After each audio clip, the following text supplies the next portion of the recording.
Hey everyone, Bryan here. Welcome back to another fun episode of the Driveway Marketing Podcast. Again, another treat. You guys have been really lucky. We've had some amazing people on. We have Pat Dillon with us today. Say hi, Pat. Hey there.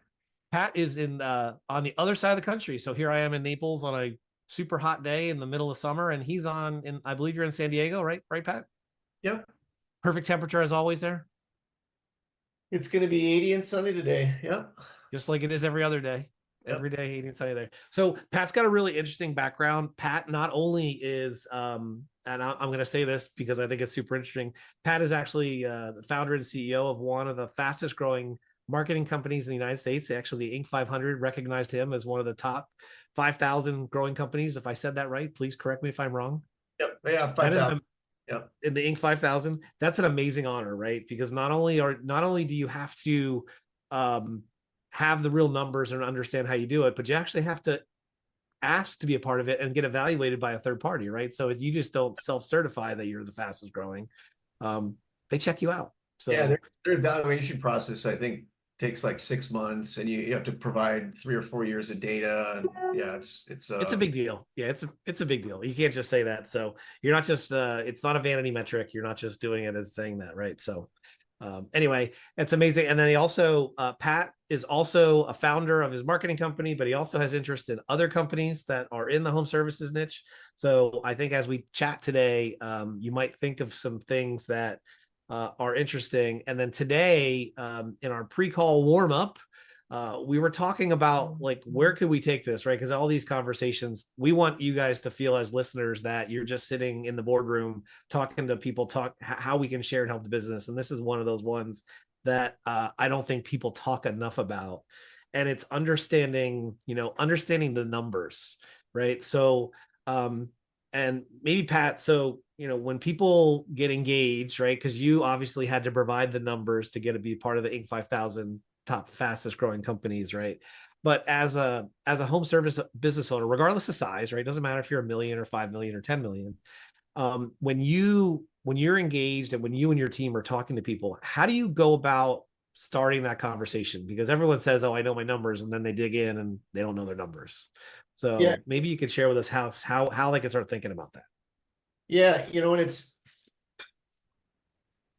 my background's finance and marketing. That's what my degrees were in. But I've been in sales my whole life, and it's like I really like the marketing and sales side of everything, but I need the finance side because nothing will survive or grow if you don't have a strong adherence to the numbers. And we've been working with home services businesses for about a dozen years.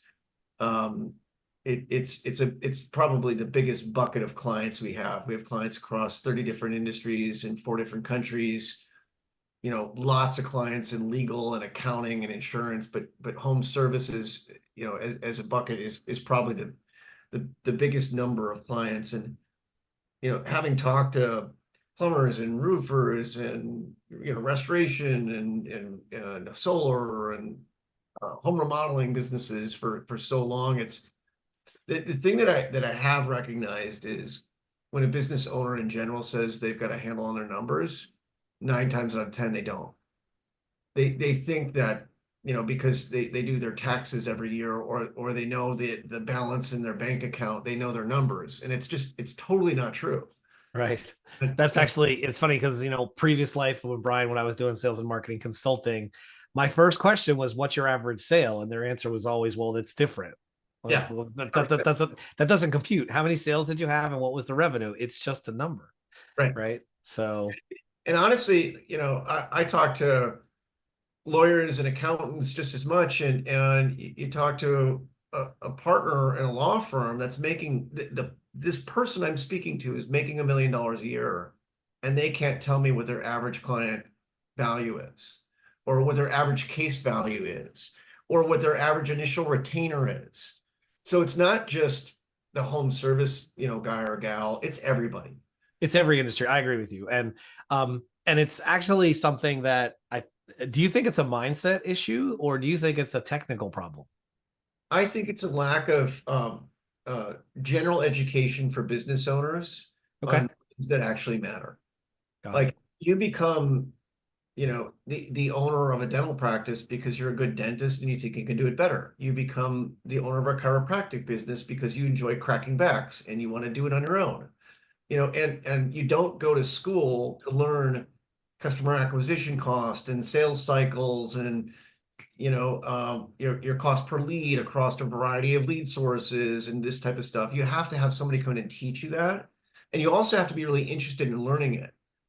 And so if you're interested in learning about bookkeeping and reading a P&L, your accountant can teach you that. If you're interested in learning about customer acquisition cost and lead cost, your marketing partner can teach you that.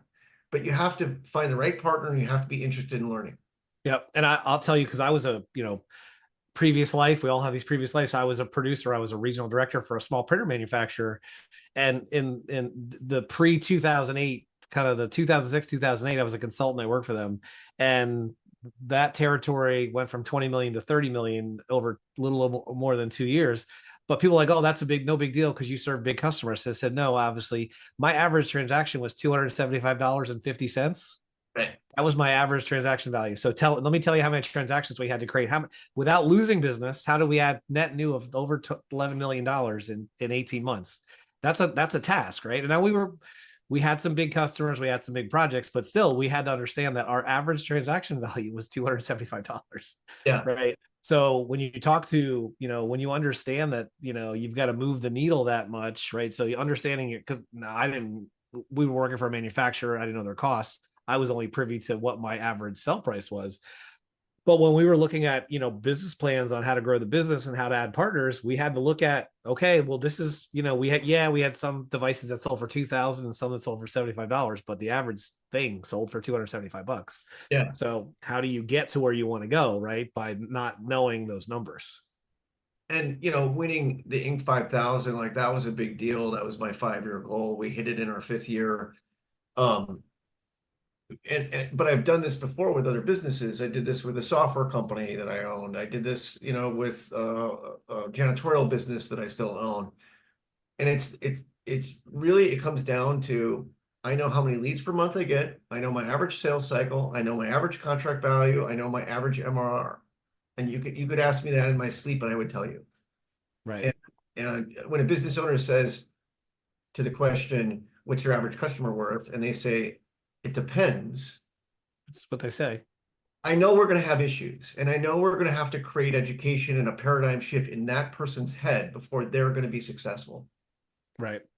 I always laugh that, you go through the exercise of, okay, your average customer value is worth $10,000 and your contribution margin is $4,000. How much would you pay for $4,000? Right. Would you pay $1,000? Probably, maybe. Probably $4,000. Yeah. Some people would pay $5,000 if they have enough, if they have a back end that says, yep, hey, I'll go negative because I know I'm going to keep them for 3 years and doing that. But that's probably not the beginner conversation, right? That's kind of the more advanced conversation. But I think it's really important. I think you have a huge point, is that you have to know, point one is how much does this customer cost me to acquire? Yeah. Let's get into the meat and potatoes for the audience. Yeah, let's do that. Yeah, share, and this is gonna be an audio. So if you want to share your screen and talk through some of the numbers, I think that would be helpful. And we'll probably post this part of it on YouTube as a snippet, because if you want to share your screen, that would be fantastic. Because he shared some numbers on one industry. Yeah, I will. So let's do that whenever it's appropriate. Yeah, go ahead. So if you want to share, however you want to share. So if you want to just share it, it's on the screen. We'll put a snippet on YouTube. Let me lead up to what I'm going to share. So, sure. One of the things that I think differentiates us as a marketing agency and a marketing partner to home services businesses is our adherence to really helping the business owner understand the ROI behind every effort that we deploy for that business. And this comes from the background of myself, my partner, and the rest of our executive team, working with much larger organizations. I built a software company that was the first private label version of Groupon, and we helped 900 media companies work with 50,000 small businesses over the course of 6 or 7 years, develop a competitive model to what Groupon was doing and stealing, business from local publishers like radio and TV and print. my CTO and partner in Wise was the solutions architect of Call of Duty and the head of e-commerce architecture globally for VF Corporation. That's like Vans, North Face, Timberland, JanSport. They're one of the biggest clothing companies in the world. When you're working with businesses like that, you need to be on top of your numbers, and they're working huge budgets, multi-million-dollar, tens of million-dollar, hundreds of million-dollar budgets into what we're doing. So we've taken a lot of what we know how to do for big businesses and just make it work for small and mid-sized businesses. Part of that was developing our own website platform called Nest. We have a coexistence agreement on the trademark with Google.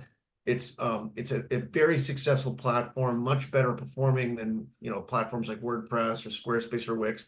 So part of this is technology, but a lot of it's just diving into the numbers. And so when a home service business comes to us, I'll give you an example. This is a roofing company in San Diego came to us, and they were doing $2.5 million a year in business. After 3 or 4 years, father and son and family was starting to get involved, and they came to us and said, we want to double. We want to grow to 5 million in the next 2 years. In the first 12 months, we took them from 2.5 to 4.3 million. So we did it in almost half the time they were asking. And it wasn't huge ad spend, even though we needed to advertise in the beginning because they didn't have a good foundation online before. They didn't have a good website, had all the wrong page structure, a lot of duplicate content from their previous website provider or whoever built their website, freelancer, I'm sure. Directory listings were all wrong. Their reviews were somewhat in disarray. Like, they just didn't have a good foundation. So we knew we were going to have to put a lot of energy and effort into building a better foundation. And then it was going to take time for the SEO to do its job. And so I'll show you some data over about a 15-month period, and you'll see like when the website launched and the amount of ad spend we had going, but it breaks it down to how much it cost per lead per channel. And then what we did is about 12 months in, they finally listened to us and let us jump in and start running Yelp ads as well, which really provided even more bang for the buck. So in September of 22, we launched their new website. You can see my screen, right? Yep, we see your screen. Yep. And so that month, I should know, we did start doing some SEO work with their existing website while we were building the new one, and the new one was much more comprehensive than the old one, so it took about 12 weeks. So we were working on that, a bit. And I don't think we were running a huge ad budget right when the website launched because we were still tinkering with things for that first month. Yep. But 9 leads came in from Google Ads, 8 from Google LSA, 1 from Yelp Ads. They were running on their own at the time, and 29 from SEO. And what you can see is over this 15-month period, it really breaks it down to what did it cost, or what does it cost to get a lead from SEO? $3.85. Now, this is a roofing company, and the primary objective with our marketing efforts was to bring them commercial leads, which are like 10 to 100 times bigger jobs than the residential. Now, of course, we brought residential as well because some of those jobs are quite profitable, and they got to be really choosy with them. So not only did we take a $2.5 million business and turn it into a $4.3 million business in a year, we actually made it more profitable in the process because they had a lot more leads. They could be more choosy with those leads and not take the crap. So that's right, because if you only have a choice between 2 jobs and you need to make payroll, and they might not be as profitable as you want, you're going to take the jobs that keep your team busy, right? So yeah, they keep them busy, and you make a lot more margin in. I have a place question for you, because you were very diligent. You were very specific. You talked about commercial leads and roofing. I wouldn't think that Yelp wouldn't be a channel that I would think about for commercial leads. What was the thought process behind that? That's very interesting. Well, so Yelp does bring a lot more residential leads in. So the SEO efforts were really designed around commercial. The Google ads were really designed around commercial. Google LSA and Yelp were designed around residential. Okay. The mix of leads that we were bringing in definitely favored commercial. Fair. Good. Okay. They did both. We created a lot more profitable operation for them because some of the commercial jobs you've got gaps between, right? They can fill all those gaps with the residential stuff. Sure. And then for our listeners, I just want to share. So Pat talked about SEO leads at 385. So he's just sharing on the screen here. Google Ads 3461 on the average, and it looks like it's a year timeline. Similar for Google LSA 3787, and Yelp about 26 bucks. So a total average lead cost for about 3,300 leads is about 15 bucks, so $14 to $15, right? So yeah, if you look at the paid stuff, like between Google Ads, Google LSA, and Yelp, the average was 33 bucks. okay. But if you take into account the cost per lead on SEO, then it drops it down to an average of 25. But really SEO takes the cake, right? And it took us some time to get there, right? We started out at 29 leads a month from SEO.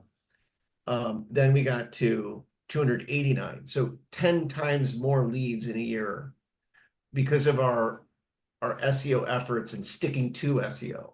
Now, how is that changing? Obviously, with all the generative AI and everything, all the buzzwords people are talking about. How is that? If I'm thinking about going that route, or is this blended approach, which I think is the right approach, right? This is the right approach. How is that? How is that changing? Obviously, it's different now, but what are some things people need to think about on how that plays out? It's not changing, and I think like this is I'm showing you some revenue patterns of my own business.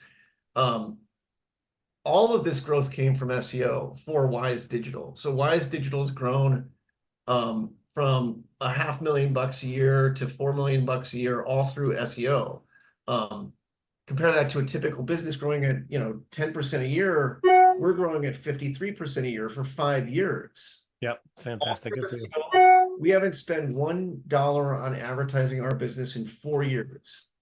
Now, when we launched our business, we spent a little bit of money on advertising because we knew we were going to have an uphill battle to get SEO leads for an SEO agency when we're competing against other SEO agencies. Right. But every time some new technology comes out, like social media or AI or whatever, everybody says, oh, everything else we've been doing before is dead. We got to do this new thing. You're wrong. Absolutely wrong. The only difference today is there is more competition online, and you need to do everything right. But there's more competition online, and there's more people online. Right. So supply is meeting demand. The challenging thing in certain years are, like we're in a primary election cycle, right? So advertising is really messed up this year for a lot of industries, or in general, all industries, because the political storm that we're facing right now is eating up a lot of those clicks. Right. Right. Absolutely. That's happening everywhere, right? Everyone's complaining about it. Right. That happens every 4 years. Deal with it. And what you should have done was to focus more on SEO last year, so that you don't have this problem with your ads this year. Right. Well, like I said, what does they say? What is old is new again. Yeah. I saw some clothes that I have from when I was selling in the 90s. Apparently that's back in style again. So I'm good. Yep. My box of ties from the 80s and 90s are going to be back in style again. Yeah. And what we did with our agency, which I've done with my janitorial businesses, my new restoration company, is I put as much as possible into SEO in year 1, and then I double it the next year, and then I double it again the next year. And I did that with Wise, and it's paid off immensely. We get on average about 1,300 to 1,500 leads a year off of our website. And again, we've never paid for advertising, not after year 1. So the janitorial businesses, same thing there. I mean, you take any niche business, any major business, put us to the test for 18 to 24 months, and we will change that business forever. Oh, I can tell you personal experience, right? Our business, we did 7 figures last year, first time ever. And our strategy was referrals, because that's what worked for us. Yep. And we're both, my wife and I have similar but complementary businesses, and their revenues a little skewed to my wife's side, but profit wise, that we have similar contribution margins. And the interesting part of it is that we both chose to create a referral strategy. That's what we both know, Yep. right? But we've been consistent for 5 or 7 years using the same strategy. Right. So, and that's why, pick a strategy that works. Now, obviously, when you have a marketing partner like Pat and his team, if you understand the numbers and you understand what works across the industry, that's what you need to get from point A to point B. Now, I can tell you, what's interesting conundrum. My wife doesn't want to double her design business. She wants to not work as every year she seems to have the projects increase her revenue, increase her profit. Yep. So we're moving up the food chain, so to speak. So it's a different acquisition strategy, because if she had 1,300 leads, she'd kill somebody. Yeah. Right. So, and keep in mind, I turn away 90% of that. We only accept 50 clients a year. yeah. But a lot of people hear those numbers and they get scared and go, "Oh, I can't possibly do that." But what Pat said was important. Pick the ones you want, because then you can pick the best ones. We brought on a home service business, or sorry, like a home improvement remodeling business about a year ago, and the guy says, I did 16 jobs last year. I want to do 8 next year, and I want them to be bigger, Yeah, more profitable. And so, we took his average project, I think, from 150 grand to 500 grand. So he's doing less and making a lot more. And he just said he wanted a better life. and people think that that's like hard. It's actually easier. I can tell you this direct thing: poor people ask for discounts, and rich people ask where to wire the money. Yeah, yeah. So you've heard that term, but I can tell you, we literally hear those conversations going, "Would a wire tomorrow be okay? Yeah. I'm just going to pay you the whole thing. I don't want to bother with the deposit. You're fine." Right now, it's taken years to get to that point. It doesn't happen overnight, but it's a nice position to be in. And even in my business, right, we just tell people we prepay. Everyone prepays. You have a card on file. Yep. Well, we don't do it that way. Well, then I guess let me know when you're ready, because because every time we go to a billing situation, there's always some excuse why they don't pay. Yep, absolutely. The work was absolutely. done. So it's just, hey, this is just the way it works. And we're very confident in how we approach it. But again, big mind shift different, because I know my numbers. Yep.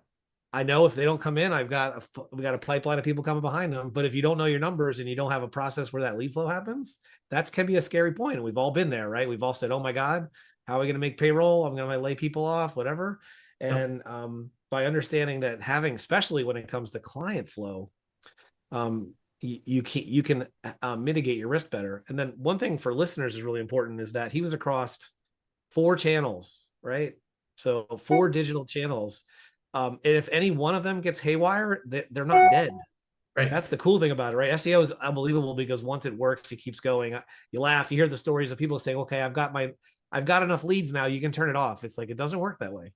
No. Yeah. So That's the first thing you can do is constantly move up and down ad budgets. And if you screw up all the data, and the platforms, Meta, Google, they notice that too when you make dramatic shifts. Even I would say Yelp. But it's really important. It's really important to understand where you're getting the best customers from a quality perspective, but also what those leads cost you. Along the same lines, I noticed that you didn't have Facebook on that case study. I'm guessing is because your customer wasn't on Facebook. That customer wasn't. No, not in this case. It was because this customer had a defined monthly marketing budget that wasn't big enough to risk. And Meta, Facebook, and Instagram would have been risky money. We knew at let's say $5,000 a month in advertising dollars that there's absolutely no way we should have put money into a risky bet. We should put it with Google, Yelp, and SEO, because we knew we would get a good return from that. We knew Meta would give us a poor return, especially initially. Yeah. And actually that's really important, because if you don't have a partner you trust who's going to share that with you, if you're just going after, because one of the things I've talked to people about, not on the podcast, just personal friends, that they get tired of the 3-month business because the client's defining, "Hey, we should be on Facebook because I want my friends to see the ads," or whatever. When the reality of it is that you as an agency partner should tell them, "Hey, you're going to close less deals. Yeah, your costs will be less, but you're going to drive yourself crazy, and they're not going to be as good, and you're not going to have good stuff to pick from because it's the Wild West. Yeah, and it's part of the problem with, there being 2 million marketing agencies is most of them are idiots and crooks. And most of the time they're letting the clients lead strategy. So the client comes to the agency or the freelancer who calls himself an agency and says, hey, I want you to run, Facebook ads for me. And that person or agency says, okay, what's your budget? When they should say, well, first off, what kind of business are you in? What kind of return are you looking for? What kind of, clients, customers, whatever do you want? Because is Facebook even right for you? Why don't we start there with strategy? Yep. And I used the word before. I've used it in other episodes. It's the place strategy. There's other places, right? There's trade show as a place. There's speaking at conferences as a place. There's referral networks that are place strategies. But you have to have your core business built, right? Wherever that core business is. In this case, Google and Yelp and SEO is driving your core business. That allows you to grow so you can do the other stuff. Right. Yep, absolutely. I had a client a couple of years ago was in the fintech business, and their entire business strategy was to set up at a trade show and hope someone walked by them. Yeah. And apparently it worked for a little while, but then it didn't. Yeah. And they didn't know what to do. And so I was like, so that's what we were talking pre-call about LinkedIn. There are certain strategies where that strategy will work. Now in home services, that's a different animal. I'm going to do one of my breakout sessions on channels. At least my opinion on channels, and let everyone, they can agree with me or disagree with me. I don't really care, but there's definitely channels for everything. And they were just in the wrong place. They had their play strategy their play strategy sucked because people that were going to events when COVID first came out, people were going to events just to travel. Yeah. They weren't buyers. They didn't have any budget. They were just, they've been home for 18 months. They were like, I get to go out. I get to get out. So, and then it took them another year before they got, they were bigger projects. And their business almost imploded because they literally didn't have, they thought that the market ended. No, the market didn't end. You were just chasing the wrong people. You just, you have to broaden. That's where this digital stuff, it's amazing that he talks about 4 countries in every state in the United States. Pat and I are sitting in our home offices. I'm guessing, I'm not sure if that's your office, your home office, whatever it is, but we're touching people all over the globe. People are listening to this in their car, their truck, they're watching soccer practice or at a baseball game, whatever they're doing. And with all of this ubiquitous communications, you have to be able to find the right partner to help you guide yourself through it. And I would mentioning something you said is, the reality is anybody with a single acquisition strategy is going to lose. Right. Long term. Right. And I'll give you an example. We had a mortgage company who is a very successful mortgage company that's been around for 3 generations in Anaheim. Huge company. 200 people in a call center, another 50 people that were like their bigger sales reps and admin and corporate executives. So 250 person mortgage business. They went out of business probably in 6 months when interest rates started going up really fast during COVID. So you got a company that's been around for 50 years with 250 employees because everything hinged upon a 200 person call center, and it stopped working. Right, because people weren't calling anymore. Yeah. Right. Doesn't mean there weren't other opportunities for other things, but they just they were probably, ego may have played a part that says, well, this is what we've done. This is our core thing. And they didn't identify the change fast enough. Right. That's, being big sometimes is interesting, but it's not necessarily being profitable. You talk about. Right. They didn't identify the change fast enough. They came to us 6 months before interest rates went haywire. If they had come to us 18 months before, they would be a completely different scenario and they would still be in business. Well, as they say, past vision is 2020. Hindsight is 2020, right? So it's hard to say, but no one was expecting that business to change. And I also think too that they were growing so quickly, so fast for so long. I was just at a financial event and they said, listen, it's been 20 years of cheap interest rates. Cost of capital is cheap and access to, goods there's a demand for it. So everybody made money. That has changed in the last year, 9 months, because the previous 20 years, we've been literally printing money that we could, and more responsible than we did back in '08. Yep. But still, I was at a real estate conference for myself, and they talked about the housing gap, right? So I look at this as a mortgage company. This was an alternative lending thing, alternative stuff, but they were talking about there's a gap. We're producing less new home product today, even though it's technical, it's in a boom time, than we were we're at 2002 levels of production of new homes. Yep. And so there's this, and then there's this inventory of 3 or 4 million homes in the United States that are unoccupied. Yep. Either through tax liens, they're decrepit, whatever. So one of the presenters was like, hey, why don't you find a way to take those houses that aren't the best and make them fit for a certain segment of the market so they can get in, build equity, and move on to the next step. So it's really interesting that, and if I was a mortgage lender and I saw that opportunity, I would want to be on that ballpark, because there's always undeployed capital somewhere. Yep. There's consumers. I'm sure people wanted interest rates, but they couldn't afford it because the math didn't make sense. Yep. So let me mention something about, properly setting up to deploy capital in a small business, especially for home service businesses, because we mentioned a few things, on this. One is knowing the numbers.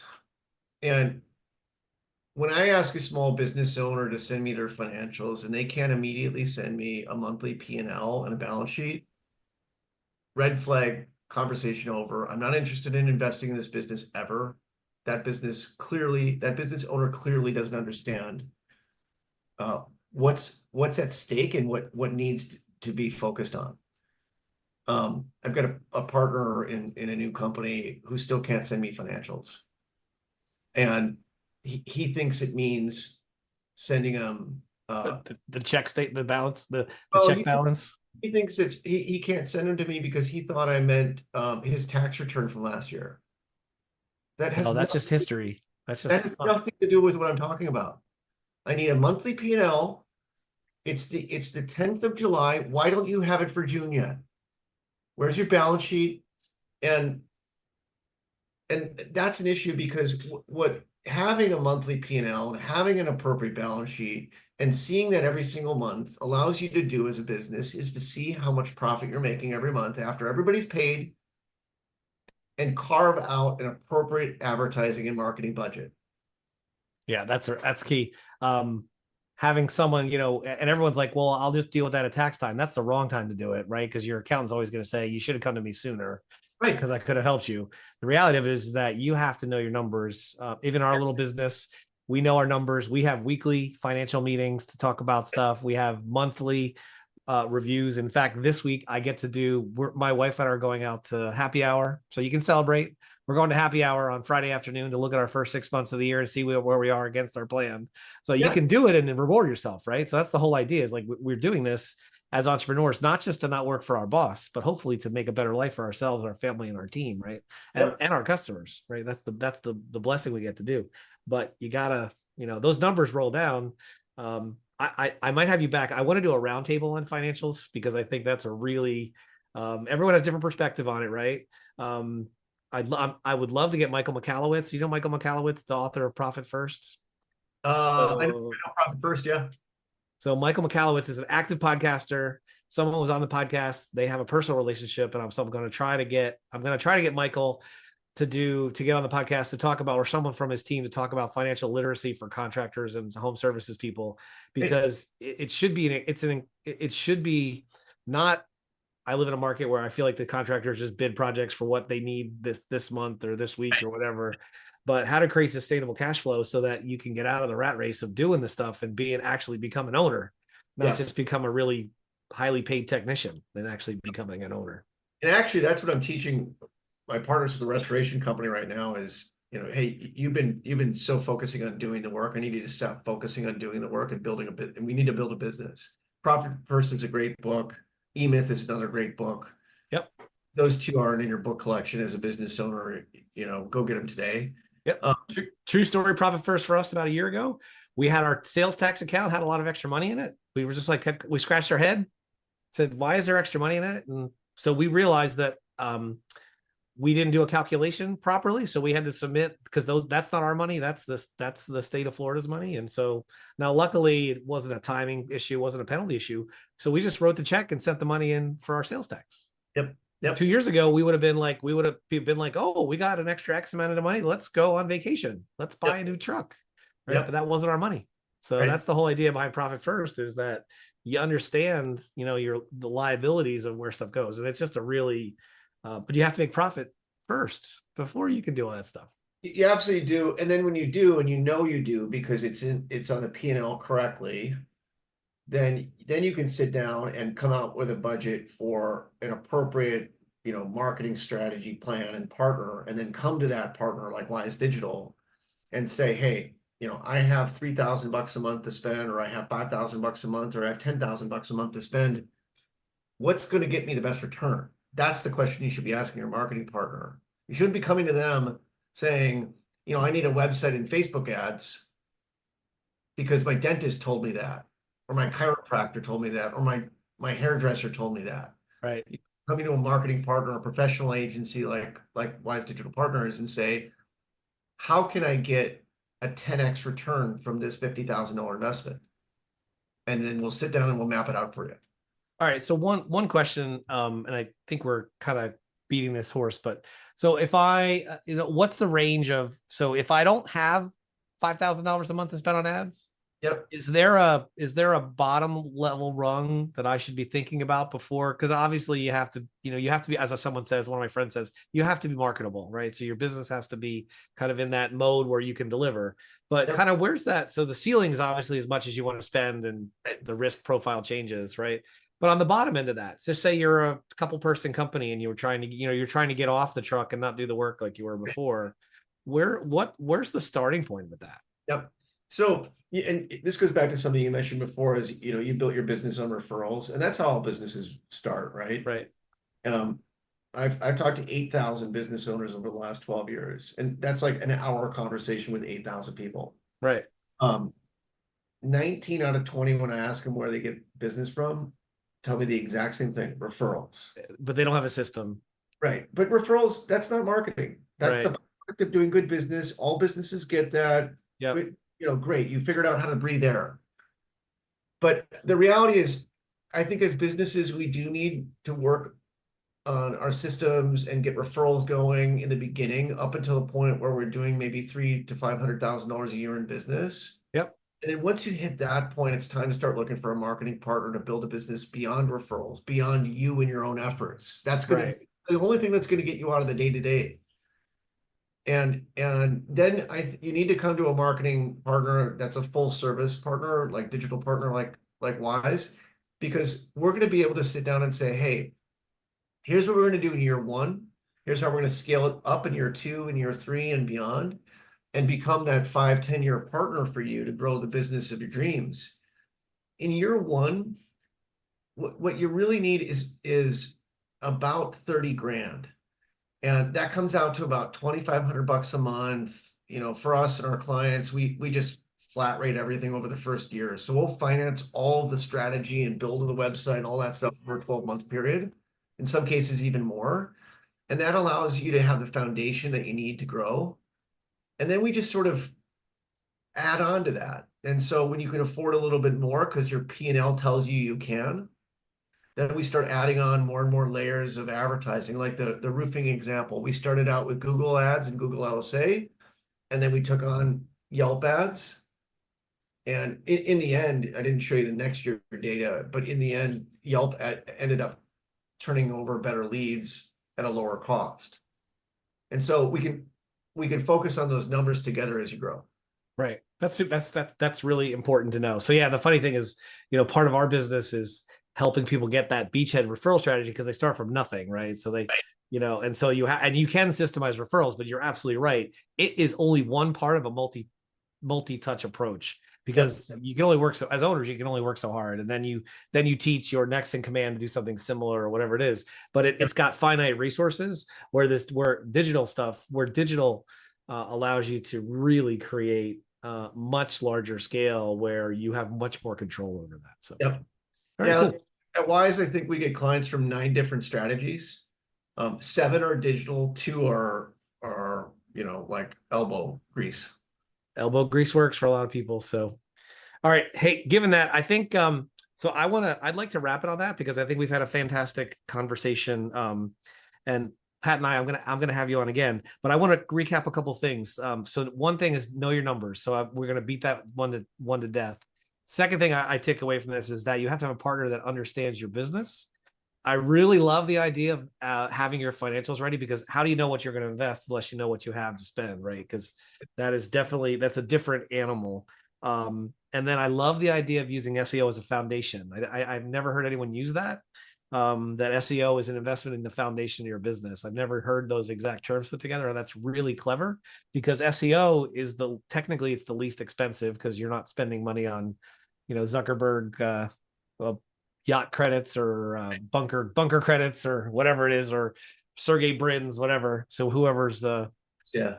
whatever the one they are now. So but then you have an opportunity to, and I also think too, is to put your voice into a lot of that stuff. So we have a podcast is another part of an SEO strategy for some people. So anything you can do to help share your voice is fantastic. So Pat, I wanted to thank you. When I saw that you were on it, we had to schedule. We had to wait a while to schedule, but I'm awesome you're here. I can't tell you how lucky we are to have some amazing folks here on the Driveway Marketing Podcast, hearing some awesome stuff. And I wanted to thank everyone for being here. You guys enjoy your day wherever you are. And Pat, thanks again. Yep. Thank you, Bryan.